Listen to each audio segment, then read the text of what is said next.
ഒരു പുസ്തകം തുറക്കുമ്പോൾ ഒരു ജീവിതം തുറക്കുന്നു എന്ന് പറഞ്ഞത് പാബ്ലോ നെരൂദയാണ്.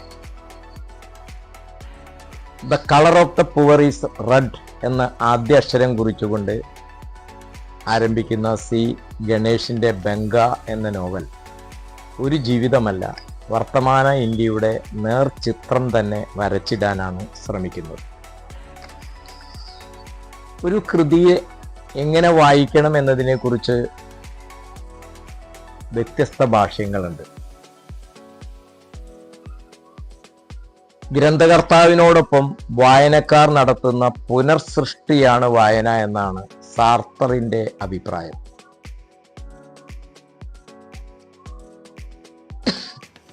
വളരെ വായിക്കലല്ല, വഴിയെ വായിക്കലാണ് എന്ന ഒരു ചൊല്ലുമുണ്ട്.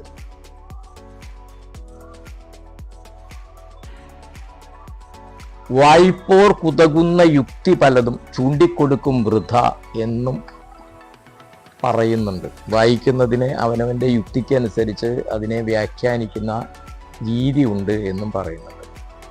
ഓരോ വായനക്കാരനും ഒരു കൃതിയെ സമീപിക്കുന്നത് അദ്ദേഹത്തിൻ്റെ സാമൂഹ്യ രാഷ്ട്രീയ വീക്ഷണങ്ങൾക്കനുസൃതമായിരിക്കും. അത് സ്വാഭാവികമാണ് തന്നെ. പക്ഷേ വാൾട്ടർ ഡിലാമെയറിന്റെ ദ ഫ്ലൈ എന്ന് പറയുന്ന പ്രസിദ്ധമായൊരു കവിതയുണ്ട്. അതിലെ ഈച്ചയെ പോലെ ആയിരിക്കരുത് എന്ന് മാത്രം. ഈ ഡിലാമെയറിന്റെ ഈ കവിതയിലെ ഫ്ലൈയിലെ ഈച്ച എല്ലാം വലുതായി കാണുന്ന ഒന്നാണ്. പൂമൊട്ടിനെ പൂമെത്തയായി കാണും, അതിലെ മുള്ളിനെ കുന്തമായി കാണും.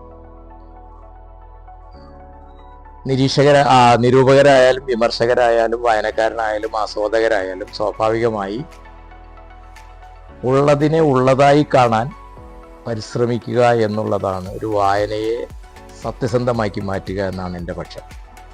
വായനയെ സംബന്ധിച്ചായാലും എന്തിനെ സംബന്ധിച്ചായാലും പക്ഷാന്തരങ്ങൾ ഉണ്ടാകുക എന്ന് സ്വാഭാവികമാണ്. ശബ്ദാത്ഭുതങ്ങളിൽ ഒന്നാണ് താജ്മഹൽ. ആ താജ്മഹലിനെ കുറിച്ച് മഹാന്മാരായ ആളുകൾക്ക് തന്നെ എന്തൊക്കെ അഭിപ്രായ ഭിന്നതകളും ഭേദങ്ങളുമാണ് അവർ പറഞ്ഞു വെച്ചിട്ടുള്ളത്. എൽഫിൻസ്റ്റണും ഹാവേലും സ്മിത്തും ഒക്കെ ഐശ്വര്യത്തിന്റെ മധ്യാഹ്നം എന്ന് താജ്മഹലിനെ വിശേഷിപ്പിച്ചപ്പോൾ അനേകം പാപങ്ങൾ മൂടിവെച്ച വെണ്ണക്കല്ല് എന്നാണ് ഹക്സ്ലി അതിനെ വിശേഷിപ്പിച്ചത്.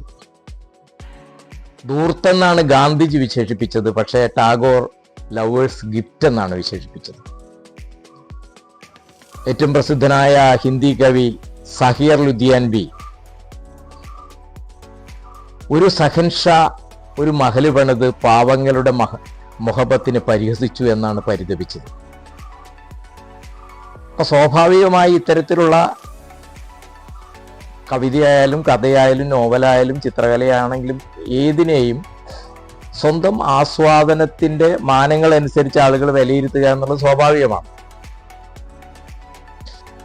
ഒരു കൃതിയിലേക്ക് കടക്കാൻ പല വഴികളുണ്ട് എന്നാണ് the depth of the author എന്ന കൃതിയിലെ റോളോങ് ബർത്ത് പറയുന്നത്. ഒരു കൃതിയിലേക്ക് കടക്കാൻ പല വഴികളുണ്ട്. ഓരോ വഴികളിലൂടെ കടക്കുന്നവർ ആ വഴികളിൽ കണ്ട കാര്യങ്ങളായിരിക്കും പറയുക എന്നാണ് അദ്ദേഹം പറയുന്നത്.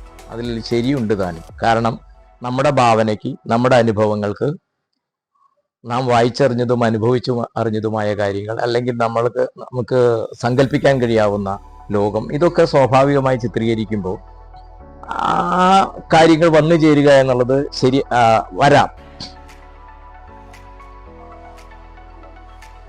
വായിക്കുമ്പോൾ നമ്മെ വായിക്കുന്നുവെന്ന് ഓർഹാൻ ഫാമുക്ക് പറഞ്ഞ ആ നിരീക്ഷണമാണ് ബംഗ എന്ന നോവൽ വായിച്ചപ്പോൾ എനിക്ക് അനുഭവപ്പെട്ടത്. നാം വായിക്കുമ്പോൾ നമ്മെ തന്നെ വായിക്കുന്നു എന്നാണ് അദ്ദേഹം പറഞ്ഞത്.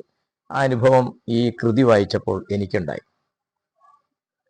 ഇന്ത്യൻ വിപ്ലവത്തിന്റെ നേതൃത്വ സഖാക്കളിൽ ഏറ്റവും പ്രമുഖനായിരുന്ന കനു സന്യാലിനെ കുറിച്ചുള്ളതാണ് ഈ നോവലിന്റെ പ്രമേയം. ഒരു മലയാളി വളരെ ബുദ്ധിമുട്ടി ബംഗാളിൽ പോയി അതിൻ്റെ ചരിത്രം പഠിച്ച് ഒരു രചന നടത്തുക എന്ന അത്യധികം ക്ലേശകരമായൊരു ദൗത്യമാണ് ഈ നോവൽ രചനയ്ക്ക് സി ഗണേഷ് നടത്തിയിട്ടുള്ളത്. ഇപ്പോൾ കേരളത്തിൽ നടന്നിട്ടുള്ള ഒരുപാട് സമരങ്ങളുടെ ചരിത്രം ഈ അടുത്ത കാലത്തൊക്കെയാണ് നോവൽ രൂപത്തിലൊക്കെ വന്നത്. പുന്നപ്ര വയലാറിനെ കുറിച്ചൊക്കെ ഈ അടുത്ത കാലത്താണ് ഒരു നോവല് വരുന്നത്. കയ്യൂരിനെ കുറിച്ച് ഒരു കന്നഡ എഴുത്തുകാരൻ വേണ്ടി വന്നു അതിനെക്കുറിച്ചൊരു നോവൽ എഴുതാൻ. അപ്പം അങ്ങനെയുള്ളപ്പോഴാണ് നക്സൽബാരിയിൽ വരെ പോയി അതിൽ പങ്കെടുത്ത ആളുകളെ കണ്ട് മനസ്സിലാക്കി തൻ്റെ രചനയ്ക്ക് സത്യസന്ധമായിരിക്കണം തൻ്റെ രചന എന്ന ബോധ്യത്തോടു കൂടിയായിരിക്കും ആ ഒരു നീണ്ട യാത്രയും അത്രയും ഒരു ത്യാഗമൊക്കെ അദ്ദേഹം സഹിച്ചത്. കനു സന്യാലിൻ്റെ ജീവചരിത്രം രചിച്ച പത്രപ്രവർത്തകനായ ബപ്പാദിത്യ പോള് പോലും ഇതിലെ ഒരു കഥാപാത്രമാണ്. വേണമെങ്കിൽ ഇതൊരു ഡോക്യുമെന്റിന്റെ രീതിയിലല്ലേ ഇതിന്റെ രചന എന്ന് ആരെങ്കിലും ചിന്തിച്ചാൽ അവരെയും തെറ്റു പറയാൻ കഴിയില്ല. സന്യാൽ ജീവിച്ചിരുന്ന കാലത്തെ നോവലിസ്റ്റ് വരച്ചിടാൻ ശ്രമിക്കുന്നുണ്ട്. സന്യാൽ ജീവിച്ചിരുന്ന കാലം മാത്രമല്ല, ഈസ്റ്റ് ഇന്ത്യ കമ്പനിയുടെ വരവ്, അവർ തോട്ടങ്ങൾ വെച്ച് പിടിപ്പിച്ചത്, അഗസ്റ്റി ഹിക്കിയുടെ ചരിത്രം, ബംഗാൾ ഗസറ്റ് എന്ന പത്രത്തിൻ്റെ ജന്മം, ജനഗണമനയുടെ ഉത്ഭവം, ബംഗാൾ വിഭജനം, തെബാഗ സമരം, നക്സൽബാരി പ്രക്ഷോഭം, CPMLന്റെ രൂപീകരണം എന്നുവേണ്ട കേരളീയ സമൂഹത്തിലേക്ക് അരിച്ചിറങ്ങുന്ന വലതുപക്ഷവൽക്കരണം, ആർട്ടിഫിഷ്യൽ ഇന്റലിജൻസ് നമ്മുടെ സമൂഹത്തിൽ ഉണ്ടാക്കാൻ പോകുന്ന വിപത്തിനെ കുറിച്ചുള്ള ഉത്കണ്ഠകൾ, ഇങ്ങനെ വർത്തമാന ഇന്ത്യയുടെ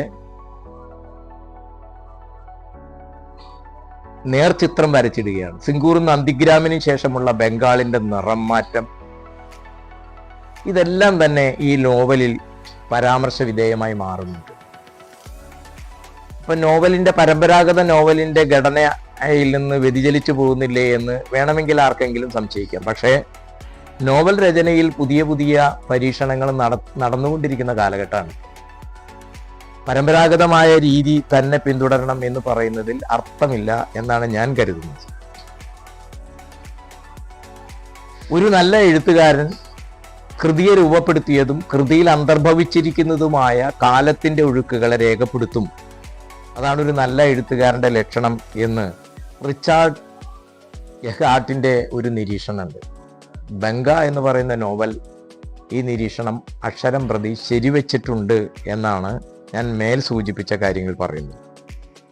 ഗ്രന്ഥകർത്താവിൻ്റെ പക്ഷങ്ങളും നിലപാടുകളും പല കഥാപാത്രങ്ങളിലൂടെയും അദ്ദേഹം അർത്ഥശങ്കയ്ക്കിടയില്ലാത്ത വിധം വ്യക്തമാക്കിയിട്ടുണ്ട്. ഇതിൻ്റെ മുൻനിരയിൽ തന്നെ നീതിബോധമാണ് വിപ്ലവകാരികളുടെ മൂലധനം എന്ന് പറഞ്ഞു വെക്കുന്നുണ്ട്. റൈമൺ വില്യംസ് ആണ് പറഞ്ഞത്, ചില വാക്കുകൾ താക്കോൽ പദങ്ങളാണ്. ഞാൻ ഈ നോവലിൻ്റെ ആദ്യ the colour of the poor is red എന്ന് പറഞ്ഞു വെക്കുന്നത് തന്നെ ഈ നോവലിലേക്ക് ഉള്ള ഒരു ഒരു താക്കോലാണത്, ഒരു താക്കോൽ പദമാണത്.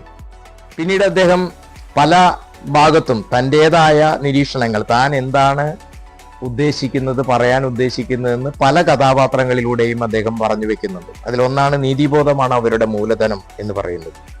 കണ്ണുകൾ രണ്ട് ദിക്കുകളിലേക്കും തിരിഞ്ഞിരിക്കുന്നത് നാടിൻ്റെ നീതിയുടെ ഊടുവഴികൾ കാണാനാണ് എന്നും മറ്റുള്ളവർ കാണാത്തത് കാണാനാണത് തുറന്നു വെച്ചിരിക്കുന്നത് എന്നും പറയുന്നുണ്ട്. സമൂഹത്തിൻ്റെ സാമൂഹ്യ ചലനങ്ങളെ നിരീക്ഷിക്കുകയും മനസ്സിലാക്കുകയും ചെയ്യേണ്ടത് സാഹിത്യകാരൻ്റെയും വിപ്ലവകാരിയുടെയും ഒക്കെ തന്നെ കടമയാണ് എന്ന തരത്തിലായിരുന്നു ആ വാചകത്തെ നമുക്ക് നോക്കിക്കാണാൻ കഴിയുക. പൂവിടാനുള്ള വസന്തകാലത്തിനായി, പുതിയ പ്രഭാതത്തിനായി എന്ന് എഴുതുമ്പോഴും ഞാൻ പാടും കടൽ വറ്റുവോളം, ആകാശം ആൾപ്പൊക്കത്തിൽ ഇറങ്ങി വരുവോളം എന്ന് പറയുമ്പോൾ തൻ്റെ ലക്ഷ്യങ്ങൾ എന്ത് എന്ന് ഇതിലൂടെ പ്രകടമാകും. പെണ്ണിൻ്റെയും ദളിതിൻ്റെയും ചരിത്രം രേഖപ്പെടുത്താനിരിക്കുന്നേയുള്ളൂ എന്ന് പറയുമ്പോൾ സ്വാഭാവികമായും ഒരു പ്രവചനാതീതമായ അല്ലെങ്കിൽ ഒരു പ്രവചനത്തിൻ്റെ സ്വഭാവം അതിൽ വരുന്നുണ്ട്.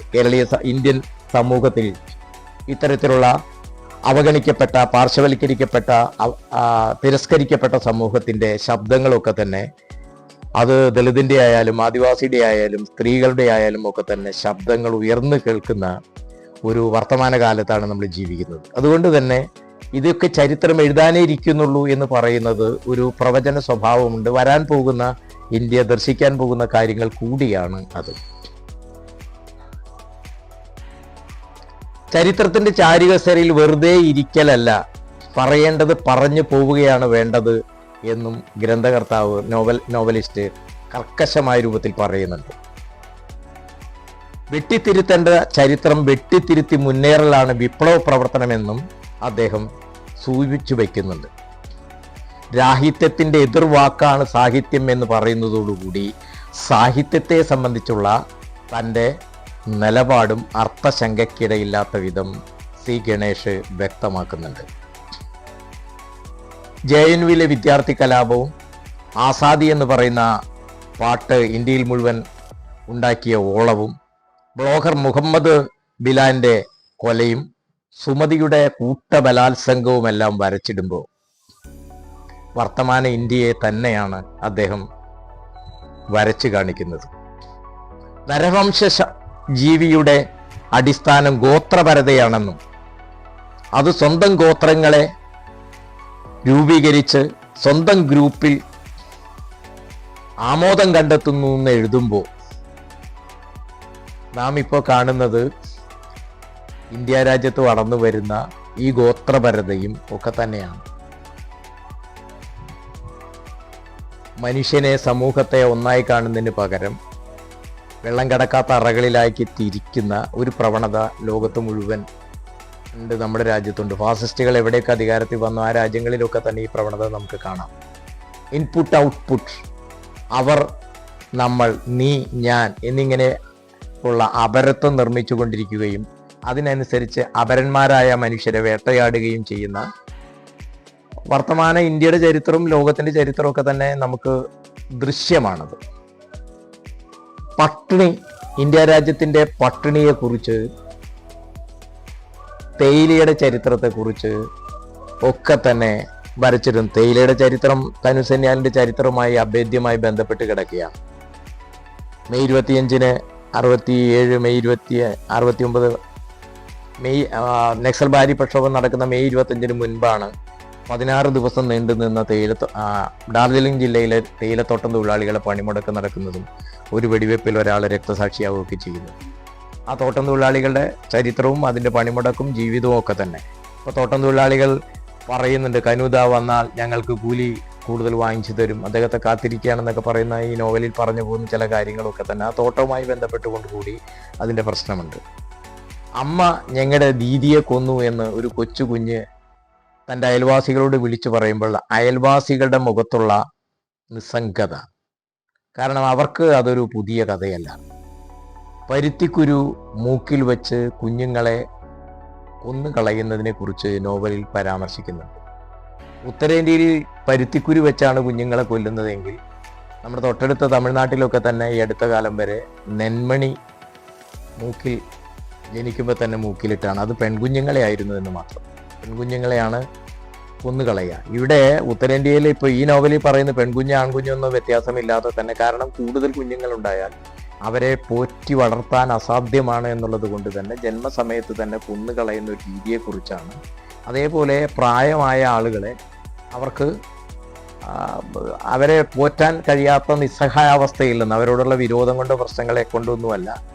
അപ്പോൾ ഈ കുട്ടി എൻ്റെ ദീദിയെ അമ്മ കൊന്നു എന്ന് പറയുമ്പോൾ അവർ ചോദിക്കുന്നത് നിന്റെ ദീദിക്ക് എത്ര അടി ഉയരമുണ്ട് എന്നാണ്. കാരണം മറവ് ചെയ്യാനുള്ള മുള അതിനനുസരിച്ച് മുറിച്ചെടുക്കണം. അതാണ് അവരുടെ മുന്നിലുള്ള പ്രശ്നം. കാരണം ആ ഗ്രാമത്തിൽ സാധാരണ രൂപത്തിൽ നടക്കുന്ന കാര്യങ്ങളാണ്, അവർക്കതൊരു പുതുമയല്ല. പക്ഷെ കുഞ്ഞിനെ സംബന്ധിച്ചിടത്തോളം അതൊരു പുതുമയാണ്.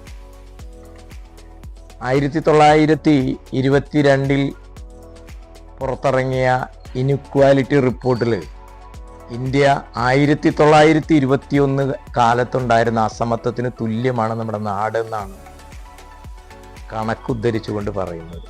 ബ്രിട്ടീഷുകാരുടെ കാലത്ത് ഉണ്ടായിരുന്ന അസമത്വം ഏതാണ്ട് അതിന് തുല്യമായൊരു അസമത്വം നമ്മുടെ രാജ്യത്ത് നിലനിൽക്കുകയാണ്. ഒരു ഭാഗത്ത് ലോകത്തെ ഏറ്റവും വലിയ സാമ്പത്തിക ശക്തിയായി നമ്മൾ കുതിക്കുന്നു എന്ന് പറയുമ്പോഴാണ് നമ്മുടെ താജ്മഹലിൻ്റെ 3 കിലോമീറ്റർ അകലെയാണ് ഒരു പെൺകുട്ടി 2-3 വർഷം മുൻപ് പട്ടിണി കിടന്ന് മരിച്ചത്.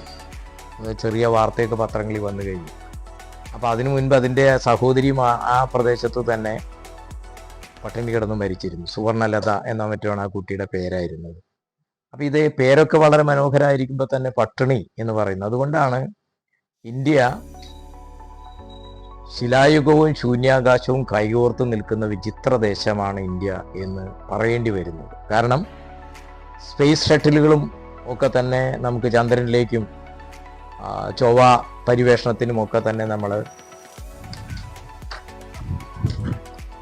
സ്പേസ് വാഹനങ്ങൾ അയക്കുമ്പോഴാണ് ഏതാണ്ട് ഇന്ത്യക്ക് സ്വാതന്ത്ര്യം കിട്ടുമ്പോൾ ഉണ്ടായിരുന്ന ജനസംഖ്യയോളം 35-36 കോടിയോളം ആളുകൾ അതിദരിദ്രരായിട്ട് ഇന്ത്യ രാജ്യത്ത് ഇപ്പോഴും കഴിയുന്നു. ബംഗാളിലെ ക്ഷാമം എന്ന് പറയുന്ന 1903 തന്നെ ലോകം ശ്രദ്ധിക്കപ്പെട്ട പട്ടിണിയായിരുന്നു ഇന്ത്യയിൽ. അത് കുറഞ്ഞില്ല. കുറയാതെ വന്ന സമയത്താണ്, വലിയ പ്രക്ഷോഭങ്ങൾ ഉണ്ടായ സമയത്താണ് കഴ്സൺ പ്രഭു ഒരു കമ്മീഷനെ മുന്നോട്ട് വയ്ക്കുന്നത്. ആ കമ്മീഷൻ ഇന്ത്യയിലെ പട്ടിണിയെക്കുറിച്ചും അത് പരിഹരിക്കുന്നതിനെക്കുറിച്ച് അന്വേഷണം നടത്തി കഴിഞ്ഞപ്പോൾ ഒരു റിപ്പോർട്ട് കൊടുത്തു. അദ്ദേഹം പറഞ്ഞത് വളരെ മുൻപേ 1800കളുടെ അവസാനം ഈസ്റ്റ് ഇന്ത്യ ബ്രിട്ടീഷ് സർക്കാർ വേറൊരു കമ്മീഷനെ മുന്നോട്ട് വെച്ചിരുന്നു. ആ കമ്മീഷൻ പറഞ്ഞ നിർദ്ദേശം തന്നെയാണ് എനിക്ക് മുന്നോട്ട് വയ്ക്കാനുള്ളത്. കാരണം അന്ന് ബ്രിട്ടീഷ് സർക്കാർ ഏറ്റവും കൂടുതൽ ബജറ്റ് അലോട്ട് ചെയ്തിരുന്ന റെയിൽവേക്ക് വേണ്ടിയാണ്. അതിൻ്റെ 1% കൃഷിക്ക് വേണ്ടി നീക്കി വെക്കണം എന്നാണ് ആദ്യ റിപ്പോർട്ടിലുണ്ടായത്. ആ റിപ്പോർട്ട് തന്നെയാണ് എനിക്കും പറയാനുള്ളതെന്നാണ് 1905 കഴ്സൺ പ്രഭു നിയോഗിച്ച കമ്മീഷൻ പറഞ്ഞു. അതിൻ്റെ ഭാഗമായിട്ടാണ് പുസ എന്ന് പറയുന്ന ബീഹാറിലെ ആദ്യത്തെ കാർഷിക സർവകലാശാല ഉണ്ടാകുന്നതും കൃഷിഭൂമിയായിട്ട് ബന്ധപ്പെട്ട ചില കാര്യമൊക്കെ വരുന്നു. പക്ഷെ അതും കഴിഞ്ഞ് 1940 എത്തുമ്പോഴേക്കും ബംഗാളിൽ 40 ലക്ഷത്തോളം ആളുകൾ പട്ടിണി കിടന്ന് മരിച്ചു. അത് ഈ നോവലിൽ പറയുന്ന ഒരു കാര്യമുണ്ട്. വിൻസൻ ചർച്ചിൽ ഇന്ത്യയുമായി നടത്തുന്ന രഹസ്യ യുദ്ധമാണ് എന്ന് പറയുന്ന ഒരു വലിയ പൊളിറ്റിക്കൽ സ്റ്റേറ്റ്മെന്റ് ആണത്.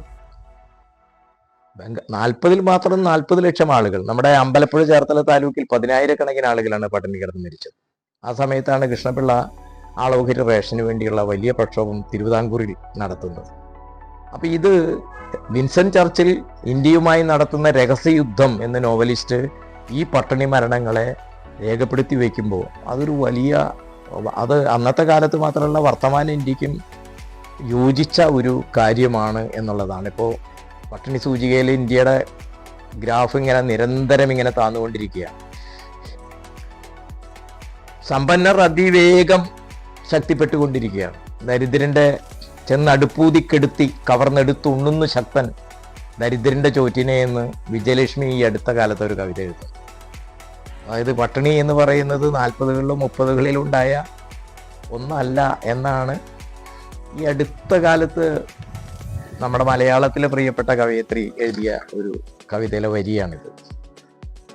അപ്പൊ നമുക്ക് അകക്കണ്ണ് തുറന്നു നമ്മൾ ചുറ്റുപാടൊന്ന് നോക്കിയാൽ കണ്ണു വേണം, അകക്കണ്ണ് വേണം, അണയാത്ത കണ്ണെന്ന് കടമ്പനിട്ട് പറയുന്നത് വെറുതെ അല്ല. ഇതൊന്ന് നമ്മൾ ചുറ്റുമൊന്ന് കണ്ണൊന്ന് തുറന്നു നോക്കിയാൽ നമുക്ക് ഈ വെള്ളഷർട്ടിനുള്ളിലൊക്കെ ചുരുങ്ങിക്കൊണ്ടിരിക്കുന്ന ശരീരത്തെയും ഒട്ടിപ്പിടിച്ച വയറൊക്കെ നമുക്ക് കാണാൻ പറ്റും. പുറത്ത് വരുമ്പോൾ വലിയ പ്രശ്നമില്ല എന്നൊക്കെ ആളുകൾ വരുമ്പോൾ പോലും. അപ്പം അത് ആ പട്ടിണി എന്ന് പറയുന്നതിൻ്റെ വർത്തമാന യാഥാർത്ഥ്യം ഇന്ത്യ മുഴുവൻ ഇങ്ങനെ തുടരുന്നൊരു യാഥാർത്ഥ്യം സ്വാതന്ത്ര്യത്തിൻ്റെ റിപ്പബ്ലിക്കിൻ്റെ 75 ആണ്ടുകൾ നമ്മൾ ആഘോഷിക്കുന്ന കാലത്തും വരുന്നു എന്നതിൻ്റെ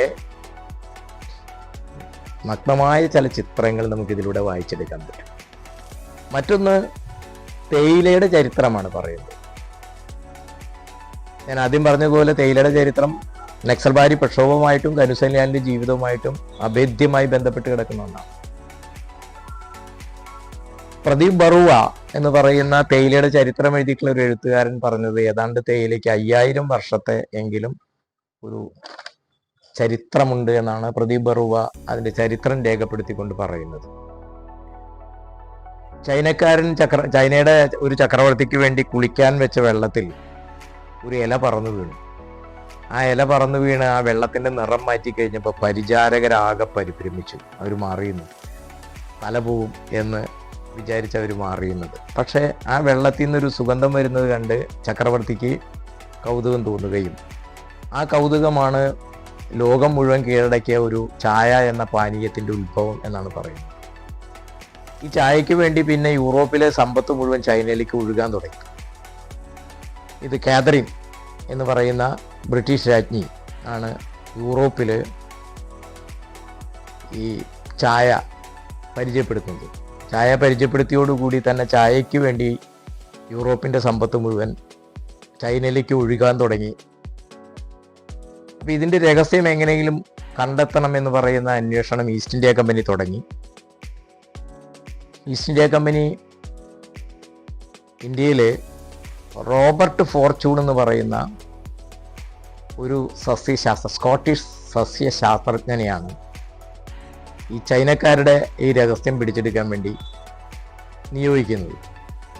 അദ്ദേഹം ബുദ്ധസന്യാസിയുടെ വേഷമൊക്കെ കെട്ടി കുറേ കാലം ചൈനയിൽ കുറച്ച് ശിഷ്യന്മാരുമായിട്ടുള്ള കൂട്ടി അവരൊക്കെ ആയിട്ട് അലഞ്ഞു തിരിഞ്ഞ് നീണ്ട വർഷങ്ങൾക്ക് ശേഷം അദ്ദേഹം ഈ ചായ ഉണ്ടാക്കുന്ന രീതിയും ചായ കൃഷി ചെയ്യുന്ന രീതിയും അതിനും പറ്റുന്ന കുറേ ആളുകളെയും കൊണ്ട് കടത്തി ഇങ്ങോട്ട് വന്നു.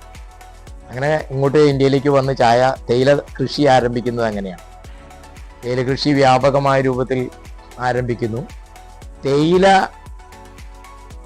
പണം കൊടുക്കേണ്ടി വന്നപ്പോൾ ആദ്യം ഈ വിദ്യ ഇങ്ങോട്ട് വരുന്നതിന് മുൻപ് കറുപ്പ് കൃഷി വ്യാപകമായിട്ട് ഇന്ത്യയിൽ പ്രോത്സാഹിപ്പിച്ച് കറുപ്പ് വിറ്റ് കിട്ടുന്ന പണം കൊണ്ട് ചായ വാങ്ങാൻ വേണ്ടി ഒരു ശ്രമം കൂടി അതിനു മുൻപ് നടത്തിയിരുന്നു. സാമ്രാജ്യത്വ രാജ്യങ്ങളാണ് കറുപ്പിൽ ചൈനക്കാരെ മയക്കി കിടത്തുന്ന രീതി ഉണ്ടായതും. ചൈനീസ് വിപ്ലവത്തിൻ്റെ ഏറ്റവും പ്രധാനപ്പെട്ട പ്രശ്നങ്ങൾ ഒന്ന് കറുപ്പിനെതിരായിട്ടുള്ള യുദ്ധം കൂടിയായിരുന്നു. മനുഷ്യരെ മുഴുവൻ മയക്കി കിടത്തിയ കറുപ്പിനെതിരായിട്ടുള്ള യുദ്ധം കൂടിയാണ്. അപ്പോൾ അതിനുശേഷമാണ് നമ്മളിവിടെ തേയിലക്കാടുകൾ ആസാമിൽ, ഇപ്പോൾ ആസാം പണിക്കാർ എന്ന് പറയുന്ന മലയാളത്തിലെ പ്രസിദ്ധമായൊരു കവിത തന്നെ ഈ ബ്രിട്ടീഷുകാരുടെ കീഴിലുള്ള പ്രദേശങ്ങളിൽ നിന്നൊക്കെ തന്നെ ആസാമിൽ തേയിലത്തോട്ടമൊക്കെ വെച്ച് പിടിപ്പിക്കാൻ പോകുമ്പോൾ ഈ ആളുകളെ മുഴുവൻ അങ്ങോട്ട് ആട്ടിത്തെളിയിച്ച് കൊണ്ടുപോയതിൻ്റെ കഥയാണ് മലയാളത്തിലെ പ്രസിദ്ധമായ കവിതയായ ആസാം പണിക്കാരിൽ ഒക്കെ പറയുന്നത്.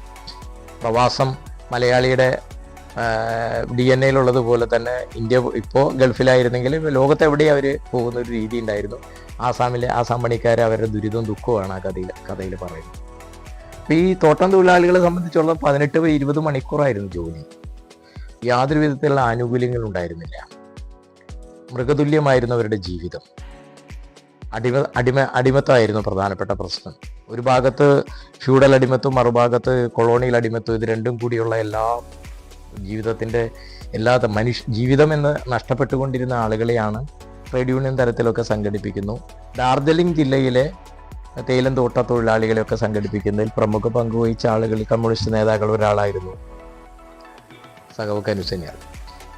അതുകൊണ്ടാണ് ആ നോവലിൽ നേരത്തെ പറഞ്ഞ കൂലി കിട്ടാതെ വരുമ്പോൾ കനുത വന്നാൽ പറഞ്ഞാൽ സംസാരിച്ചാൽ നമുക്കതൊക്കെ നേടിത്തരും എന്ന് പറയുന്നത്. അപ്പോൾ ഇന്ത്യയുടെ ഒരു ചരിത്രം കൂടിയാണ്, ഇന്ത്യയുടെ കൊളോണിയൽ ആധിപത്യത്തിൻ്റെ ചരിത്രം കൂടിയാണ്. അവരുടേതായ താല്പര്യങ്ങൾ നടപ്പാക്കാൻ വേണ്ടി കൃഷി എങ്ങനെയാണ് കൊണ്ടുവന്നത്. നേരത്തെ പറഞ്ഞ 40-ലെ പട്ടിണി മരണങ്ങളുടെ പ്രധാനപ്പെട്ട കാരണം ഒന്ന് അമേരിക്കയിലെ ആഭ്യന്തര യുദ്ധം കൊടുമ്പിരി കൊണ്ടു കഴിഞ്ഞപ്പോൾ അമേരിക്കയിൽ നിന്നുള്ള പരുത്തി ഇറക്കുമതി ബ്രിട്ടനിലേക്ക് നിന്നുപോയതോടുകൂടി ഡാക്ക മസ്ലി അല്ലെങ്കിൽ ലങ്കാസ്റ്ററിലെയും മാഞ്ചസ്റ്ററിലൊക്കെ തന്നെ തുണിമില്ലുകൾക്ക് പരുത്തി കിട്ടാതെ വന്നു കഴിഞ്ഞപ്പോൾ അന്ന് ബ്രിട്ടീഷ് സർക്കാർ ലക്ഷക്കണക്കിന് ഹെക്ടർ ഭൂമി നെല്ലും ഗോതമ്പും കൃഷി ചെയ്യുന്ന കൃഷിഭൂമി ബലം പ്രയോഗിച്ച് പിടിച്ചെടുത്തിട്ട് അവിടെ പരുത്തി കൃഷിയും നീലം കൃഷിയും തുടങ്ങി. ദേശീയ പ്രസ്ഥാനത്തിൻ്റെ ചരിത്രത്തിലെ ഏറ്റവും പ്രധാനപ്പെട്ട ഗാന്ധിജി ഇടപെട്ട ആദ്യത്തെ കർഷക സമരം എന്ന് പറയുന്നത് ചമ്പാരൻ കർഷകർ. ആ ചമ്പാരനിലെ ഈ കാർഷിക പ്രക്ഷോഭത്തിൻ്റെ ഏറ്റവും പ്രധാനപ്പെട്ട പ്രശ്നങ്ങൾ ഒന്ന് ഇതാണ്. ഇതുമായി ബന്ധപ്പെട്ട ലക്ഷക്കണക്കിന് ഭക്ഷ്യധാന്യം കൃഷി ചെയ്യുന്ന ഭൂമി പിടിച്ചെടുത്തു. അതും കൂടിയാണ് നേരത്തെ പറഞ്ഞ പട്ടിണി മരണങ്ങൾക്ക് കാരണമായി മാറിയ ഒരു കാര്യം. അവരുടെ താല്പര്യങ്ങളൊക്കെ, അവർക്ക് പണം കിട്ടാവുന്ന എന്തൊക്കെയാണ് അതൊക്കെ നമ്മുടെ നാട്ടിൽ വെച്ച് പിടിപ്പിക്കുന്ന രീതിയാണ് ഉണ്ടായത്. ഇതിൽ ഈ നോവലിസ്റ്റിൻ്റെ കയ്യടക്കം എന്ന് പറയുന്നത് രചനാ വൈഭവം ചില മേഖലകളിൽ പ്രകടമാണ്. അതിലൊന്ന് നന്ദിഗ്രാമിന് ശേഷമുള്ള ബംഗാളിൻ്റെ നിറം മാറ്റത്തെ ഒരു മജീഷ്യൻ്റെ കയ്യടക്കത്തോടു കൂടിയാണ് അദ്ദേഹം അതിൽ എഴുതി വച്ചിട്ടുള്ളത്. കാളിയുടെ ചിത്രങ്ങൾ വെച്ചിരുന്നൊരു കുട്ടി പിന്നീട് ഹനുമാന്റെ ചിത്രങ്ങൾ വിൽക്കുന്നു, പിന്നീട് കയ്യിൽ കെട്ടുന്ന ചരട് വിൽക്കുന്ന ആ ഒരു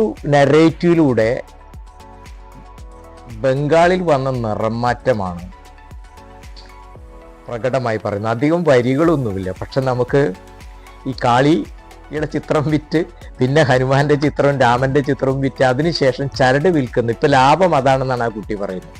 അപ്പൊ ലാഭം അതാണ് എന്ന് പറയുന്നതോടുകൂടി വലിയ വിശദീകരണമില്ലാതെ തന്നെ ബംഗാളിൽ സിംഗൂറിനും നന്ദിഗ്രാമവും അതിന് ശേഷം വന്ന മാറ്റത്തെയാണ്. അതൊരു വലിയ രചന പാടവം ആ ഭാഗത്ത്. കാരണം അത് എത്രയോ പേജുകൾ എഴുതി നിറയ്ക്കേണ്ട ഒരു കാര്യമാണ്. ഈ ഒരു കുട്ടിയുടെ ചിത്ര വിൽപ്പനയിലൂടെ മാത്രം അത് പറഞ്ഞു വെച്ചിരിക്കുന്നത്. നല്ല ഇരുത്തം വന്ന ഒരു എഴുത്തുകാരന് മാത്രം കഴിയുന്ന ഒരു കാര്യമാണ് അതിലൂടെ പ്രകടമാക്കിയിരിക്കുന്നത്. വേറൊന്ന് റോബോട്ടിക്സിനെ കുറിച്ചാണ് പറയുന്നത്. ഇതിലൊരു കഥാപാത്രമായിരിക്കുന്ന ഒരു വനിതാ കഥാപാത്രമാണ് പറയുന്നത്. റോബോട്ടിക്സ് ഒരു ആക്ഷേപഹാസ്യ രൂപത്തിലാണ് അത് പറഞ്ഞു വെച്ചിരിക്കുന്നതെങ്കിൽ പോലും അതൊരു വർത്തമാന യാഥാർത്ഥ്യം. റോബോട്ടിക്സ് പോലെ ആർട്ടിഫിഷ്യൽ ഇൻ്റലിജൻസ് ഒക്കെ നമ്മുടെ സമൂഹത്തിൽ വരുത്താൻ പോകുന്ന മാറ്റം എന്താണ് എന്നാണ് അദ്ദേഹം പറഞ്ഞു വെക്കുന്നത്. റോബോട്ടിക്സ് എൻ്റെ രാജ്യമാണ്, എല്ലാ റോബോട്ടിക്സുകളും എൻ്റെ സഹോദരി സഹോദരന്മാരാണ്, ഞാൻ എൻ്റെ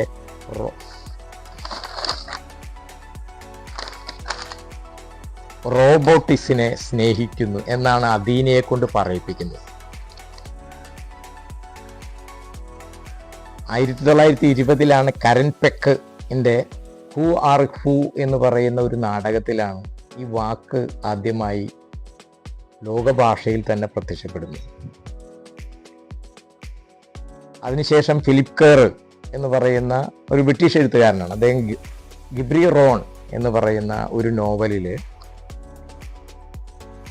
റോബോട്ടിക്സുകൾ സമൂഹത്തിൽ വരുത്താൻ പോകുന്ന ഒരു വിനയെക്കുറിച്ച് ഒരു 3 പതിറ്റാണ്ട് മുൻപാണ് അദ്ദേഹം ഈ ഗിബ്രി റോൺ എന്ന് പറയുന്ന നോവലിൽ പറഞ്ഞു വയ്ക്കുന്നത്. ഒരു വലിയ കെട്ടിട സമുച്ചയത്തിൻ്റെ സുരക്ഷ ഏൽപ്പിച്ചിരിക്കുന്ന ഗിബ്രി റോൺ എന്ന് പറയുന്ന ഒരു കമ്പ്യൂട്ടറിനെയായിരുന്നു. ആ ഗിബ്രി റോൺ അവിടുത്തെ ആളുകളുടെ ഡാറ്റകൾ ചോർത്തി അവരെ പൂർണ്ണമായ നിയന്ത്രണത്തിൽ കൊണ്ടുവന്ന് സമൂഹത്തെ മുൾമുനയിൽ നിർത്തിയൊരു കാര്യമാണ് ഈ നോവലിൽ പറയുന്നത്. ഇപ്പോൾ അതൊക്കെ കഴിഞ്ഞിട്ടാണ് നമ്മളിപ്പോൾ ആർട്ടിഫിഷ്യൽ ഇൻ്റലിജൻസ്, ചൈനയിലെ സിൻഹ യൂണിവേഴ്സിറ്റിയിലെ ഒരു പ്രൊഫസർ എയെ കൊണ്ട് ഒരു നോവല് ലാൻഡ് ഓഫ് മെമ്മറീസ് എന്ന് പറയുന്ന നോവല് അവിടുത്തെ സയൻസ് ഫിക്ഷനിൽ 1ാം സമ്മാനം കിട്ടിയെന്ന് അവിടെ ചൈനീസ് മോർണിംഗ് സ്റ്റാർ എന്ന് പറയുന്ന പത്രമാണ് റിപ്പോർട്ട് ചെയ്യുന്നത്. അവിടെ വരെ എത്തി നിൽക്കുകയാണ് ഇപ്പോൾ നമ്മളെ സംബന്ധിച്ചിടത്തോളം. AI നമ്മുടെ സമൂഹത്തിൽ വരുത്താൻ പോകുന്ന മാറ്റം, എത്ര മാറ്റവും അല്ലെങ്കിൽ അതിൻ്റെ ആപത്തിനെ കുറിച്ചൊക്കെ. ഇപ്പോൾ ഈ AI സൃഷ്ടിക്കൊക്കെ ഉണ്ടായിരുന്ന ഇലോൺ മസ്കിൻ്റെ കമ്പനിയിൽ നിന്ന് അതിന് നേതൃത്വം വഹിച്ചിരുന്ന ആൾ തന്നെ രാജിവെച്ചു പോകുന്നു.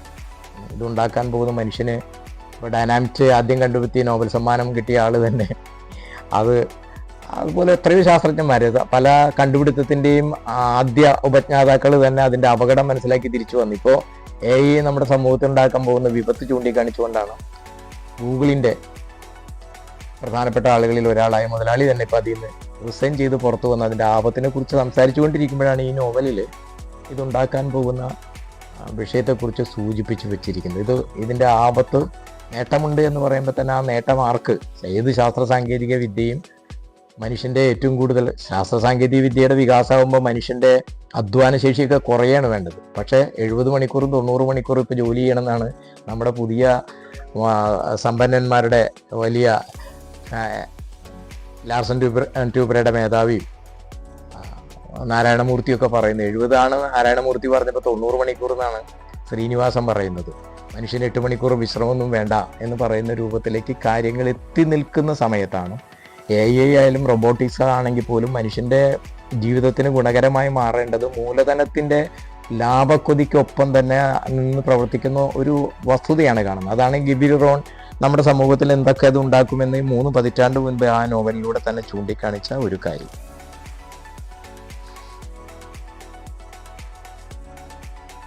നോവലിലെ പല ഭാഷാ പ്രയോഗങ്ങളും ഗണേഷ് ഒരു കവിയാകേണ്ട ഒരാളാണ് എന്ന് തോന്നിപ്പിക്കുന്ന തരത്തിലാണ്. കനുസന്യാലിനെ പരാമർശിക്കുന്ന ഒരു സ്ഥലത്ത് വസന്തത്തിൽ ഒരു വൃക്ഷം കൊടുങ്കാട്ടിൽ പെട്ട പോലെ എന്ന് പറയുന്ന ഒരു പ്രയോഗം നടത്തുന്നുണ്ട്. അതുപോലെ തന്നെ ദളിതരുടെ ചെരിപ്പിടാനുള്ള അവകാശത്തെ, അതിൻ്റെ പോരാട്ടത്തെക്കുറിച്ച് പരാമർശിച്ചു പോകുന്നൊരു ഭാഗത്ത് പ്രഭുക്കന്മാരുടെ അഹന്തയ്ക്ക് മുകളിലൂടെ ആണിശബ്ദത്തോടെ കടന്നു പോകുന്ന പാദരക്ഷ, ആണിശബ്ദത്തോടെ കടന്നു പോകുന്ന പാദരക്ഷ എന്ന് പറയുന്ന ആ ഒരു പ്രയോഗം, വെടിയുണ്ടകൾ പമ്മി വിറച്ച് പതറിയ ചെമപ്പ് കാലത്ത് എന്ന് പറയുന്ന, അതായത് വിപ്ലവകാരികളുടെ നെഞ്ചിലേക്ക് വെടിയുണ്ടയൊക്കെ വരാൻ മടിച്ച് വിറച്ച് പതുങ്ങി നിൽക്കുന്നൊരു കാലത്തെക്കുറിച്ച് അദ്ദേഹത്തിൻ്റെ ഇതിലൊരു പ്രയോഗം, രാക്കിനാവിൻ്റെ തീക്കനി തുടങ്ങിയ ഒട്ടേറെ പരാമർശങ്ങൾ നോവലിസ്റ്റിലെ കവിയെ പുറത്തു കൊണ്ടുവരുന്ന ഒന്നാണ്. ചില വിമർശനങ്ങൾ കൂടി പറയാതിരിക്കുന്നത് ശരിയാവില്ല എന്നാണ് ഈ പുസ്തക വായനയിൽ എനിക്ക് തോന്നിയത്. അതിലൊന്ന്, ആദിവാസികളെ കുറിച്ച് വനവാസി എന്ന് ഉപയോഗിച്ചിരിക്കുന്നു എന്നുള്ളതാണ്. ചില വാക്കുകളിൽ ചില പ്രത്യയശാസ്ത്രം ഒളിഞ്ഞിരിക്കുന്നുണ്ട് എന്ന വസ്തുത നമ്മൾ മനസ്സിലാക്കണം. എത്രയോ നൂറ്റാണ്ടുകളുടെ അനുഭവ സമ്പത്താണ് ചില വാക്കുകളിൽ അന്തർഭവിച്ചിരിക്കുന്നതെന്ന് റിൽക്കയുടെ വേറൊരു നിരീക്ഷണമുണ്ട്. ഒരു വാക്കിൽ ഷേക്സ്പിയർ ചോദിച്ച പോലെ പേരിൽ എന്തിരിക്കുന്നു എന്ന് പറയുന്നതിൽ അർത്ഥമില്ല. കാരണം നമ്മുടെ രാജ്യത്ത് ആദിവാസികളെ വനവാസികൾ എന്ന് വിളിക്കുന്നത് സംഘപരിവാറുകാർ മാത്രമാണ്. അതിലൂടെ അവർക്ക് ആദിമ നിവാസികൾ എന്ന് പറയുന്ന അവരല്ല എന്ന് പറയുന്ന ഒരു അർത്ഥം അങ്ങനെയാണ് വനവാസി കല്യാണമൊക്കെ തന്നെ വരുന്നത്. അപ്പോൾ വളരെ സൂക്ഷ്മമായി ഇന്ത്യൻ രാഷ്ട്രീയത്തെയും കനുസന്യാലിൻ്റെ ജീവിതത്തെയൊക്കെ രേഖപ്പെടുത്താൻ എടുത്തൊരു എഫർട്ട്, അതിനുവേണ്ടി നടത്തിയ സൂക്ഷ്മമായ അന്വേഷണങ്ങളൊക്കെ ഉള്ള ഒരു നോവലിസ്റ്റിന് ഒരിക്കലും വരാൻ പാടില്ലാത്തൊരു വീഴ്ചയായിട്ടാണ് ആ പദപ്രയോഗത്തെ ഞാൻ കാണുന്നത്.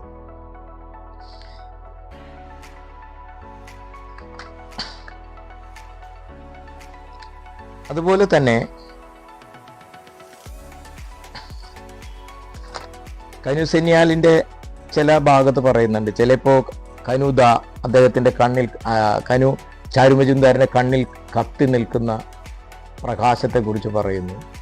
അതോടൊപ്പം തന്നെ ചാരുമജുംദാർ ഈ CPML പ്രസ്ഥാനത്തിൻ്റെ തകർച്ചയ്ക്ക് പ്രധാനപ്പെട്ട കാരണങ്ങൾ അദ്ദേഹമല്ലേ,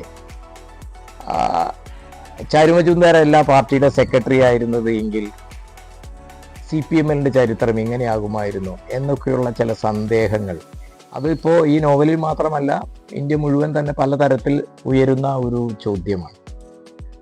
അപ്പോൾ ഒന്നാമതായിട്ട് പറയാനുള്ള കാര്യം എന്ന് പറഞ്ഞാൽ അതിലൊരു ചരിത്രവിരുദ്ധതയുണ്ട് എന്നുള്ളതാണ്. കാരണം ഇന്ത്യയിൽ മാത്രമല്ല CPIML രൂപം കൊണ്ടത്. 1950കളുടെ അവസാനം മുതൽ ലോക കമ്മ്യൂണിസ്റ്റ് പ്രസ്ഥാനത്തിൽ ആരംഭിച്ച വലിയ ആശയസമരമാണ് ഗ്രേറ്റ് ഡിബേറ്റ് എന്ന് പറയുന്നത്. ചൈനീസ് കമ്മ്യൂണിസ്റ്റ് പാർട്ടിയും ഒരു ഭാഗത്ത് ക്രൂഷ്ചേവിൻ്റെ നേതൃത്വത്തിലുള്ള സോവിയറ്റ് പാർട്ടിയും തമ്മിൽ നടന്ന ഒരു വലിയ ആശയസമരം സാർവദേശീയ കമ്മ്യൂണിസ്റ്റ് പ്രസ്ഥാനത്തിനുള്ളിൽ, അതിനാണ് ഗ്രേറ്റ് ഡിബേറ്റ് എന്ന് പറയുന്നത്. അതിനുശേഷം ചൈനീസ് കമ്മ്യൂണിസ്റ്റ് പാർട്ടിയുടെ നേതൃത്വത്തിൽ നടന്ന സാംസ്കാരിക വിപ്ലവവും, ഈ സാംസ്കാരിക വിപ്ലവത്തിന് ഉപ ഉൽപ്പന്നങ്ങൾ എന്നുള്ള നിലയ്ക്ക് കൂടിയാണ് ലോകത്ത് മുഴുവൻ തന്നെ പുതിയ കമ്മ്യൂണിസ്റ്റ് പാർട്ടികൾ ഉണ്ടാകുന്നത്. ഇപ്പോൾ 1900 ഇന്ത്യൻ കമ്മ്യൂണിസ്റ്റ് പാർട്ടി 64 പിളർപ്പ്, ഇതിന് പ്രധാനപ്പെട്ട കാരണങ്ങൾ ഒന്ന് സാർവദേശീയ സംഭവവികാസങ്ങളും അതോടൊപ്പം തന്നെ ഇന്ത്യയെ എങ്ങനെ വിലയിരുത്തും, വർഗസമരം എങ്ങനെ മുന്നോട്ട് കൊണ്ടുപോകും തുടങ്ങിയിട്ടുള്ള വളരെ കാതലായ പ്രശ്നങ്ങളായിരുന്നു അവ്യക്ത കമ്മ്യൂണിസ്റ്റ് പാർട്ടിയുടെ ഉള്ളിൽ പലതരത്തിലുള്ള ആശയപരവും പ്രത്യയശാസ്ത്രപരമായ ഭിന്നിപ്പിന് കാരണമാകുകയും അവസാനം 32 നാഷണൽ കൗൺസിൽ അംഗങ്ങൾ ഇറങ്ങി വരികയും തെന്നാലിയിൽ വെച്ച് പുതിയ കമ്മ്യൂണിസ്റ്റ് പാർട്ടി CPI ഇടതുപക്ഷം എന്ന് പറയുന്നൊരു പാർട്ടി രൂപം കൊള്ളുന്നു. 65 ഇലക്ഷനോടുകൂടിയാണ് അതിൻ്റെ പേര് CPIM എന്നായി മാറുന്നത്. തെന്നാലി സമ്മേളനത്തിൽ ബസവപുരയ്യ രാഷ്ട്രീയ പ്രമേയം അവതരിപ്പിച്ച സമയത്ത് തന്നെ ബംഗാളിൽ നിന്നുള്ള സഖാക്കൾ ഇതിൽ വർഗസമരത്തിൻ്റെ ന്യൂനീകരണമുണ്ട് ഈ ബസവപുരയുടെ രേഖയിൽ എന്ന് പറയുന്ന വിമർശനം മുന്നോട്ട് വയ്ക്കുന്നുണ്ട്. തെനാലി സമ്മേളനത്തിന് ശേഷം പാർട്ടി കോൺഗ്രസ് നടത്താൻ തീരുമാനിക്കുകയും പാർട്ടി കോൺഗ്രസ് നടത്താൻ തീരുമാനിക്കുന്നതുമായി ബന്ധപ്പെട്ടുകൊണ്ട് സമ്മേളനങ്ങൾ, ജില്ലാ സംസ്ഥാന സമ്മേളനങ്ങളും തീരുമാനിച്ചു. കൽക്കത്ത ജില്ലാ സമ്മേളനത്തിൽ പരിമൾദാസ് ഗുപ്ത ഔദ്യോഗിക പ്രമേയത്തിനെതിരെ ബദൽ അവതരിപ്പിക്കുന്നുണ്ട്. ഡാർജിലിംഗ് ജില്ലാ സമ്മേളനത്തിൽ ചാരു മജുംദാർ മുന്നോട്ട് വെച്ച നിലപാടുകൾ കൂടി അംഗീകരിച്ചിട്ടാണ് ജില്ലാ സമ്മേളനം ആ പ്രമേയം പാസാക്കിയത്. അതിനുശേഷം പുതിയ കോൺഗ്രസ് നടന്നു, PB തെരഞ്ഞെടുക്കപ്പെട്ടു. അതിനുശേഷവും ഈ ആശയസമരങ്ങൾ നിലച്ചില്ല, സാർവദേശീയ സംഭവവികാസങ്ങളെക്കുറിച്ചുള്ള ആശയസമരങ്ങൾ. അപ്പോഴാണ് ബർദ്വാൻ പ്ലീനം നടത്തുന്നത്, സാർവദേശീയ സംഭവവികാസങ്ങൾ എങ്ങനെ അത് പരിഹരിക്കുമെന്നുള്ളത്. അതും ആയി ബന്ധപ്പെട്ടുകൊണ്ട് ഈ ഒരു ഘട്ടത്തിലൊക്കെയാണ് നക്സൽബാരിയിലെ വെടിവെപ്പ് ഉണ്ടാകുന്നത്. CPIM-നുള്ളിലെ വിപ്ലവകാരികൾക്ക് അത് വലിയ നെടുക്കം ഉണ്ടാക്കിയൊരു സംഭവമാണ്. നക്സൽ ഭീകരനെ സൃഷ്ടിച്ചത് ആര് എന്ന് പറയുന്ന ഒരു കൃതിയുണ്ട്. ആ കൃതിയിൽ അവർ പറയുന്നത് 67-ലെ ബംഗാളിലെ തെരഞ്ഞെടുപ്പിൽ കോൺഗ്രസ് നേരിയ ഭൂരിപക്ഷത്തിൽ അധികാരത്തിൽ വരുമെന്നായിരുന്നു CPIM-ന്റെ അന്നത്തെ ബംഗാൾ സംസ്ഥാന കമ്മിറ്റിയുടെ വിലയിരുത്തൽ. അപ്പം അതുകൊണ്ട് തന്നെ ഭൂമിക്ക് വേണ്ടിയുള്ള സമരം ശക്തിപ്പെടുത്താൻ പാർട്ടിയും കിസാൻ സഭയും തീരുമാനിച്ചിരുന്നു. ജന്മിമാരുടെ കയ്യിൽ നിന്ന് ഭൂമി പിടിച്ചെടുക്കാൻ വേണ്ടിയുള്ള വളണ്ടിയർമാരെയും പരിശീലിപ്പിച്ചു. പക്ഷേ തെരഞ്ഞെടുപ്പ് പ്രഖ്യാപിച്ചു കഴിഞ്ഞ ഉടനെയാണ് ബംഗ്ലാ കോൺഗ്രസ് എന്ന് പറയുന്ന കോൺഗ്രസിൽ നിന്ന് അജയ് മുഖർജിയുടെ നേതൃത്വത്തിലുള്ള ഒരു വിഭാഗം വിട്ടുവരികയും ബംഗ്ലാ കോൺഗ്രസ് എന്ന് പറയുന്ന ഒരു പുതിയ പാർട്ടി ഉണ്ടാകുകയും 3 മുന്നണിയായി മത്സരിക്കുന്ന ആർക്കും ഭൂരിപക്ഷമില്ല. അവസാനമാണ് CPI വേറെ CPM വേറെ, എങ്ങനെയായിരുന്നു അന്നത്തെ 67-ലെ മത്സരം.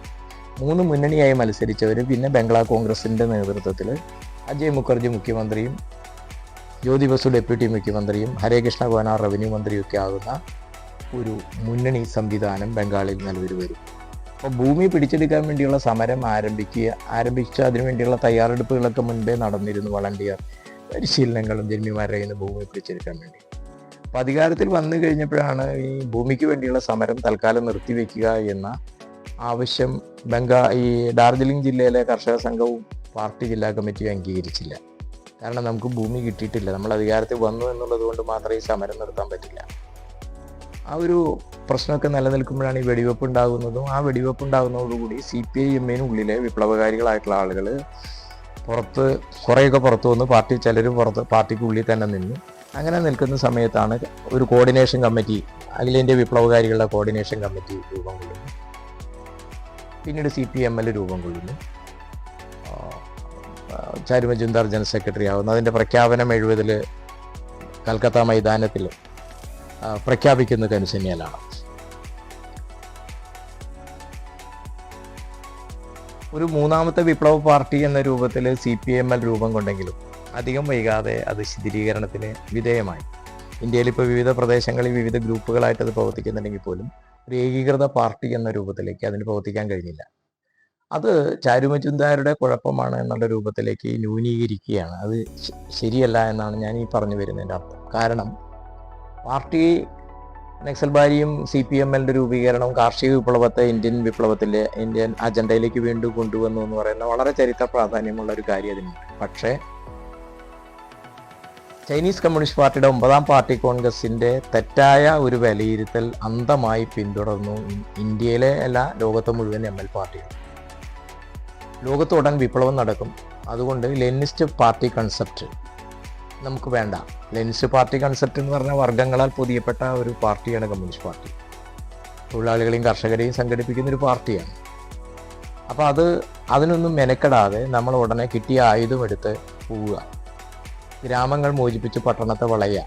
ഗ്രാമത്തിലെ ഭരണകൂടത്തിൻ്റെ കണ്ണ് ജന്മിമാരാണ്, അവർ ഉന്മൂലനം ചെയ്താൽ ആ കണ്ണ് നഷ്ടപ്പെട്ടു എന്നങ്ങനെ ഗ്രാമങ്ങളെ കൊണ്ട് പട്ടണത്തെ വളയാം. അപ്പോൾ ഭരണകൂടത്തെക്കുറിച്ചുള്ള വളരെ തെറ്റായൊരു വിലയിരുത്തൽ വന്നു. ഇന്ത്യൻ ബൂർഷ്വാസിയെക്കുറിച്ച് തെറ്റായൊരു വിലയിരുത്തൽ വന്നു. പിന്നെ ലെനിനിസ്റ്റ് പാർട്ടി കൺസെപ്റ്റ് തന്നെ അത് നിഷേധിച്ചു. കാരണം വർഗങ്ങളില്ലാതെ ഒരു കമ്മ്യൂണിസ്റ്റ് പാർട്ടിക്ക് വിപ്ലവം എന്ന് പറയുന്നത് നടത്തി വിജയിപ്പിക്കാൻ പറ്റില്ല. ഒരു കമ്മ്യൂണിസ്റ്റ് പാർട്ടിക്ക് വളരാൻ പോലും പറ്റില്ല തൊഴിലാളികളുടെയും കർഷകരുടെയും പേരില്ലാതെ. ML പ്രസ്ഥാനത്തിൻ്റെ ശിഥിലീകരണത്തിൻ്റെ ബേസിക് ആയിട്ടുള്ളൊരു വിഷയം എന്ന് പറയുന്നത് ഈ പ്രശ്നമാണ്. ഇത് കാണാതെ ആ കാലത്ത് സെക്രട്ടറിമാരായിരുന്ന സഖാക്കളുടെ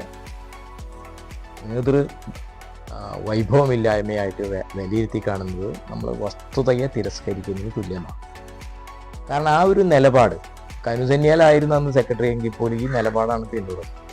ആ നിലപാടിന് അത് മുന്നോട്ട് പോകാൻ പറ്റില്ല. അപ്പോൾ നമ്മൾ ബംഗാളിൻ്റെ അനുഭവം ഞാൻ പറയുന്നില്ല. ഇപ്പോൾ ഡൽഹിയിലെ ഏറ്റവും വലിയ എലൈറ്റ് കുട്ടികൾ പഠിക്കുന്നതാണ് Saint Stephen's College. Aravind Narayandas എന്ന് പറയുന്ന ഒരു വിദ്യാർത്ഥിന് എക്സലൈറ്റ് വിദ്യാർത്ഥി എന്നുള്ള നിലയ്ക്ക് അവിടുത്തെ പ്രസിഡൻ്റായി ആ കാലത്ത് തിരഞ്ഞെടുക്കപ്പെട്ടു. അവിടെ ഈ കേരളത്തിലേക്ക് വന്ന ഇവിടെ 3 MLA രാജിവെച്ചു. കോസലൻ, KPR അണ്ണ 3 MLA രാജിവെച്ചു. KSFിൻ്റെ സംസ്ഥാന സെക്രട്ടറി സ്ഥാനത്ത് ഫിലിപ്പം പ്രസാദ് അന്ന് കൊല്ലത്ത് വെച്ച് നടന്ന സമ്മേളനത്തിൽ പിണറായി വിജയനെ തോൽപ്പിച്ച് ഫിലിപ്പം പ്രസാദും വേണുഗോപാലും പ്രസിഡന്റ് സെക്രട്ടറിയായിട്ട് തിരഞ്ഞെടുത്തു. അതിനു മുൻപ് സുഭാഷ് ചന്ദ്രബോസ് ആയിരുന്നു, അദ്ദേഹവും നക്സലൈറ്റ് ആയിരുന്നു. അതായത് നമ്മുടെ തിരുനെല്ലൂർ കരുണാകരൻ്റെ അളിയൻ, അതായത് സ്ട്രീറ്റ് എന്ന് പറയുന്നൊരു പ്രസിദ്ധീകരണമൊക്കെ ഇറക്കി. അപ്പോൾ അതിനുശേഷമാണ് പിണറായിയെ തോൽപ്പിച്ചിട്ട് ഇവർ വരുന്നത്. KSYFിൻ്റെ സമ്മേളനം, കോഴിക്കോട് സമ്മേളനത്തിൽ നിന്ന് കണ്ണൂരിൽ നിന്നുള്ള മുഴുവൻ പ്രതിനിധികൾ ഇറങ്ങിപ്പോയി. കണ്ണൂർ എന്ന് പറഞ്ഞാൽ ഇന്നത്തെ കാസർഗോഡും നോർത്ത് വയനാടും അടങ്ങുന്ന ഈ പ്രദേശത്ത് മുഴുവൻ ഇറങ്ങിപ്പോയി. MLAയും തിരുവനന്തപുരം മേയറും ആയിരുന്നു കോസല രാമദാസ്. അദ്ദേഹം KSRTCയുടെയും KSEBയുടെയും ട്രേഡ് യൂണിയൻ്റെ പ്രമുഖ നേതാവായിരുന്നു. അപ്പം നമുക്കന്ന് ഇത്രയും ആളുകളൊക്കെ ഇങ്ങോട്ട് വരുമ്പോഴും ട്രേഡ് യൂണിയൻ ഉണ്ടാക്കണം, വിദ്യാർത്ഥി ഉണ്ടാക്കണം, യുവജന സംഘടന ഉണ്ടാക്കണം എന്ന് പറയുന്നൊരു നിലപാടുണ്ടായിരുന്നില്ല. ഒറ്റയാൻ വിപ്ലവകാരികളായിട്ട് മനുഷ്യരുടെ മോചനത്തിന് വേണ്ടി ഇറങ്ങി നമ്മൾ പോവുക, സമൂഹത്തെ വർഗങ്ങളുടെ ഇടയിൽ വേരുണ്ടാക്കുക എന്ന് പറയുന്നൊരു നിലപാട് നമുക്ക് ഉണ്ടായിരുന്നില്ല. അപ്പോൾ ഒരർത്ഥത്തിൽ അതൊരു പെറ്റിബൂർഷ അസഹിഷ്ണുത എന്ന് പറഞ്ഞാൽ, ഞാൻ പറയുന്നത് ഇപ്പം ശരിയല്ലെങ്കിൽ ഞാൻ വേറെ ഗ്രൂപ്പ് ഉണ്ടാക്കി പോകുന്നു എന്ന് പറയുന്നതിൻ്റെ ബേസ് അതാണ്. ഒരു വർഗത്തിൻ്റെ ഇടയിൽ വേരില്ലാതിരുന്നു എന്നുള്ളതാണ് ML പ്രസ്ഥാനത്തിന് പറ്റിയ ഗൗരവമുള്ള വീഴ്ച. ആ വീഴ്ചയാണ് വിവിധ ഗ്രൂപ്പുകളായിട്ടത്. പക്ഷേ അതിന് ഇന്നും ഇന്ത്യയിൽ ഇപ്പോഴും കേന്ദ്ര ആഭ്യന്തരമന്ത്രി പറയുന്നത് അൾട്രാ ലെഫ്റ്റാണ് ഇന്ത്യയിലെ ആഭ്യന്തര ഭീഷണി എന്നാണ് പറയുന്ന തരത്തിലേക്ക് ഇന്ത്യ മുഴുവൻ തന്നെ ഇപ്പോഴും വിമോചനത്തിൻ്റെ പോരാട്ടം വേറെ തരത്തിൽ തുടരുന്നത്.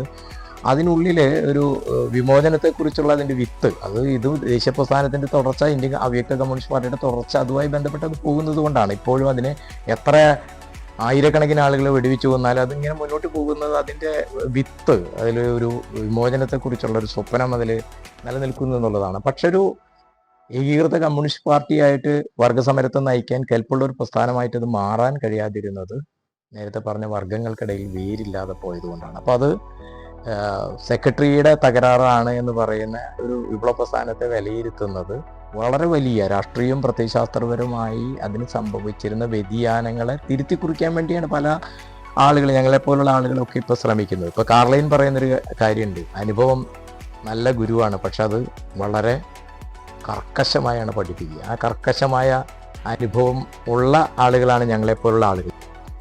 കേരളത്തിൻ്റെ വർത്തമാന അവസ്ഥയെക്കുറിച്ചും സൂക്ഷ്മമായ ചില നിരീക്ഷണങ്ങൾ ഈ നോവലിലുണ്ട്.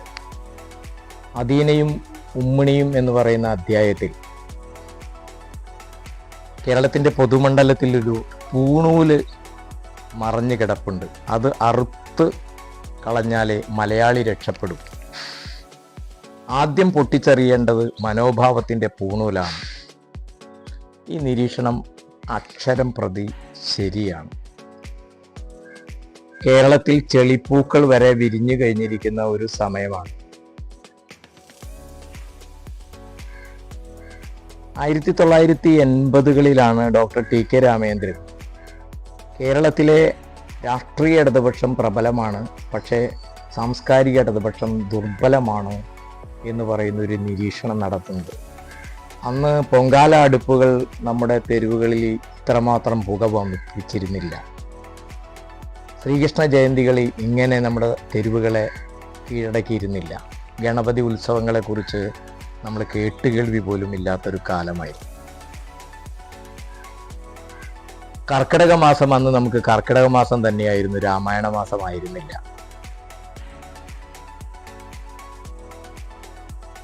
അപ്പോൾ ഇത് എങ്ങനെയാണ് ഇത് സംഭവിച്ചത് എന്ന് നമ്മൾ ചോദിക്കുമ്പോൾ കുറച്ചുകൂടി നമ്മൾ പുറകോട്ട് പോകേണ്ടതുണ്ട്. അതൊന്ന് വർത്തമാന കേരളത്തിൻ്റെ നിലനിൽപ്പിന് തന്നെ അത്യന്താപേക്ഷിതമാണ്. ഈ പതിഞ്ഞു കിടക്കുന്ന പൂണൂൽ, മനോഭാവത്തിൻ്റെ പൂണൂൽ, അത് പൊട്ടിച്ചെറിയണമെന്ന് പറയുക. 1980കളിലാണ് വാഷിങ്ടണിൽ വെച്ച് അന്താരാഷ്ട്ര VHPയുടെ ഒരു സമ്മേളനം നടക്കുന്നത്. ആ സമ്മേളനത്തിലാണ് ഇന്ത്യയിൽ 3000-ഓളം ആരാധനാലയങ്ങളെ തർക്ക പ്രശ്നമാക്കണം എന്ന് തീരുമാനിക്കുന്നത്. തൊട്ടടുത്ത വർഷം BHPയുടെ സമ്മേളനം അവിടെ ചേർന്നപ്പോഴാണ് ബാബറി മസ്ജിദിനെ ഒന്നാം സ്ഥാനമായി അത് പരിഗണിക്കുന്നത്. അത് കേരളവുമായി എന്താ ബന്ധം എന്ന് ചോദിച്ചാൽ, പിറ്റേ വർഷം കൊച്ചിയിൽ വിശാല ഹിന്ദു സമ്മേളനം ചേർന്നു. ആ വിശാല ഹിന്ദു സമ്മേളനത്തിൻ്റെ സംഘാടകരാണ് ദക്ഷിണ ഹിന്ദി പ്രചാര സഭയുടെ ഹാളിൽ വെച്ച് കർക്കിടക മാസത്തെ രാമായണ മാസമാക്കി മാറ്റാൻ തീരുമാനിക്കുന്നു. അതുപോലെ ആലുവയിൽ താന്ത്രിക പീഠം സ്ഥാപിക്കുന്നു. കേളപ്പൻ പണ്ട് രൂപീകരിച്ച് പിന്നീട് നിഷ്ക്രിയമായി കടന്നിരുന്ന ക്ഷേത്ര സംരക്ഷണ സമിതികളെ പുനർജീവിപ്പിക്കുന്നു. കെട്ടും കെട്ടി ശബരിമലയ്ക്ക് വീട്ടുകളിൽ നിന്ന് പോയിരുന്ന പതിവ് പതുക്കെ അമ്പലങ്ങളിലേക്ക് മാറുകയും അയ്യപ്പ സേവന സമിതികൾ രൂപം കൊള്ളുകയും ചെയ്യുന്നു. നമ്മുടെ സമൂഹത്തിലേക്ക് പതുക്കെ നമ്മൾ നമ്മൾ ഒഴിപ്പിച്ച പിശാചുക്കളെന്ന് സച്ചിദാനന്ദനൊക്കെ പറയുന്നത് പോലെ പണ്ട് നമ്മളെ എന്തിനെയൊക്കെ ആട്ടി ഓടിപ്പിച്ചു എന്ന് അഭിമാനിച്ചിരുന്നു, അതെല്ലാം പതുക്കെ വിഷം ചീറ്റാൻ തുടങ്ങിയത് 80-കൾക്ക് ശേഷമാണ്. 90-കൾക്ക് ശേഷം ഗ്ലോബലൈസേഷനും അതുമായി ബന്ധപ്പെട്ട് ഉടലെടുത്ത പുതിയ ഒരു മധ്യവർഗത്തിൻ്റെ ഉദയം കൂടി ആയതോടുകൂടി അതിനൊരു ഭൗതിക അടിത്തറ കൂടി രൂപപ്പെട്ടു. അപ്പോൾ ഗൾഫ് പണത്തിൻ്റെ വരവ് അത് മാത്രമല്ല, അപ്പോൾ അന്ന് ഗൾഫ് ലക്ഷ്മി വരുത്തി വെച്ച വിന എന്ന് കേരളത്തെക്കുറിച്ച് മാധവിക്കുട്ടിയുടെ ഒരു നിരീക്ഷണമുണ്ട്. പുതിയ സമ്പന്നർ സമൂഹത്തിലേക്ക് നമ്മൾ വരുമ്പോഴേക്കും അവരുണ്ടാക്കുന്ന വിഷയങ്ങൾ. അപ്പോൾ ഇത്തരം ഒരു പുതിയ തരത്തിലേക്ക് ഉള്ള ഒരു വീക്ഷണകോണിൽ ഒരു സാംസ്കാരിക ഭൂമിക സൃഷ്ടിച്ചെടുക്കാൻ വേണ്ടി ബോധപൂർവം തന്നെ സാമ്രാജ്യത്വ മൂലധനം ആചാരങ്ങളെയും അനുഷ്ഠാനങ്ങളെയൊക്കെ തന്നെ പൊടിതട്ടി ആനയിക്കുകയും പ്രതിരോധമില്ലാത്ത രൂപത്തിൽ അത് വളർന്നു വരാൻ തുടങ്ങി. ഇത് കണ്ടിട്ടാണ് 1980-ൽ തന്നെ ടി.കെ. രാമേന്ദ്രൻ അങ്ങനെ പറയുന്നത്. രവീന്ദ്രൻ ഈ ഒരു പുസ്തകത്തിൻ്റെ ആമുഖത്തിൽ മാർക്സിസ്റ്റ് സൗന്ദര്യശാസ്ത്രത്തെക്കുറിച്ച് അതിൻ്റെ ആമുഖത്തിൽ രവീന്ദ്രൻ അത് എഴുതുന്നുണ്ട്. കേരളത്തിൻ്റെ സാംസ്കാരിക രംഗത്തേക്ക് കടന്നു വരുന്ന ഈ പ്രതിലോമ ആശയങ്ങളുടെ ആപത്തിനെ കുറിച്ച്. കുപ്രസിദ്ധമായ വിമോചന ലഹള കഴിഞ്ഞപ്പോൾ ആ ലഹള കമ്മ്യൂണിസ്റ്റ് മന്ത്രിസഭ അട്ടിമറിക്കപ്പെട്ടു, പിരിച്ചുവിടപ്പെട്ടു. പക്ഷേ അതോടൊപ്പം തന്നെ അതിൻ്റെ നിഷേധാത്മകമായ വശം അതിന് ഇരകളാക്കപ്പെട്ട ഇടതുപക്ഷ സംഘടനകളിലേക്കും സ്വാധീനം ചെലുത്തി എന്ന് പിന്നീടുള്ള കേരളത്തിൻ്റെ ചരിത്രം പരിശോധിക്കുമ്പോൾ നമുക്കറിയാം. ഒരു പ്രതിരോധമില്ലാത്ത രൂപത്തിലേക്ക് വളർന്നു. അതുകൊണ്ട് എന്ത് സംഭവിച്ചു? ജാതി ചോദിക്കരുത്, ജാതി പറയരുത്, ജാതിയെ മറന്നൊന്നും ചെയ്യരുത് എന്ന് പറയുന്ന പുതിയ ആപ്തവാക്യമായി. പുരോഗമന നാട്യമൊക്കെ വരും. കുരീപ്പുഴ ഒരു കവിതയിൽ പറഞ്ഞതുപോലെ പുറത്ത് മതേതര ചെരിപ്പ്, അകത്ത് മതച്ചെരിപ്പ്. പുറത്ത് ലെനിൻ, അകത്ത് പൂന്താനം എന്ന് പറയുന്ന ഒരു ഇരട്ട ദ്വന്ദ്ം മലയാളി സമൂഹത്തെ വലിയ തോതിൽ സ്വാധീനിക്കപ്പെടുകയും ഇതൊന്നും ചെറുക്കപ്പെടേണ്ടതല്ല എന്ന രൂപത്തിൽ നമ്മുടെ പൊതുജീവിതത്തെ ബാധിക്കുകയും ചെയ്തു. അത് കേരളത്തിൻ്റെ സമത്വബോധത്തെ സംബന്ധിച്ചിടത്തോളം നമ്മുടെ നിലപാടുകളെ തന്നെ പരസ്പരം കാർന്നു തിന്നുകൊണ്ടിരിക്കുന്ന ഒരവസ്ഥയാണ് നമ്മൾ കാണുന്നത്. അതാണ് ഈ പതിഞ്ഞു കിടക്കുന്ന പൂണൂലിനെ കുറിച്ചുള്ള ഈ നോവലിലെ ഈ പരാമർശം. ഞാൻ ഈ ചില വിമർശനങ്ങൾ ഈ നോവലിനെ കുറിച്ച് പറഞ്ഞത് അതിനെ സംബന്ധിച്ച് ആദിവാസിയെ വനവാസി എന്ന് പറയുന്നതിന് നോവലിസ്റ്റിൻ്റെതായ ഭാഷ്യങ്ങൾ അതുണ്ടാകാം, യാതൊരു സംശയമില്ല. ഹെൻറി ജെയിംസ് തൻ്റെ ഒരു കഥയിൽ കഥാംശമില്ല എന്ന് പറയുന്നൊരു വിമർശനം ഉയർന്നു വന്നപ്പോൾ അദ്ദേഹം പറഞ്ഞൊരു മറുപടി ഉണ്ടായിരുന്നു. ഇത് ജീവിതമല്ല, കഥയാണ് എന്നാണ് അദ്ദേഹം അതിന് മറുപടി പറഞ്ഞത്. മറ്റേസെ എന്ന് പറയുന്ന വളരെ പ്രസിദ്ധനായ ഒരു ചിത്രകാരൻ ഒരു സ്ത്രീയുടെ നഗ്നചിത്രം വരച്ചു. ആ ചിത്രം കണ്ട ഒരു സ്ത്രീ പറഞ്ഞു, ഇത് ഒരിക്കലും ഒരു സ്ത്രീയുടെ ചിത്രമല്ല. അപ്പോൾ മറ്റാസെ അതിന് പറഞ്ഞ മറുപടി, അത് സ്ത്രീയല്ല, ഒരു ചിത്രമാണ്.